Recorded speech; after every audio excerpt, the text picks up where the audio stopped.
معانا حالة منجول. بدأنا مع بعض بجرعة 2.5 وعلينا لجرعة 5. خدنا مع بعض جرعات منجول. عايزة اسمع منها الأخبار. حسينا ايه مع منجول؟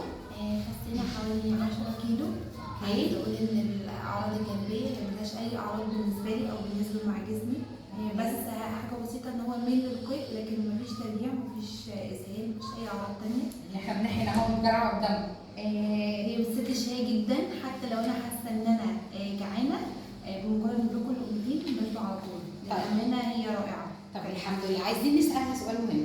المقاسات بقى مدياكي ال10 ولا مدياكي اكتر ولا اقل؟ اكتر بكتير، والشيب مختلف تماما. يعني انا بلبس حاجات من الشتاء اللي قبل اللي فات اصلا. برافو.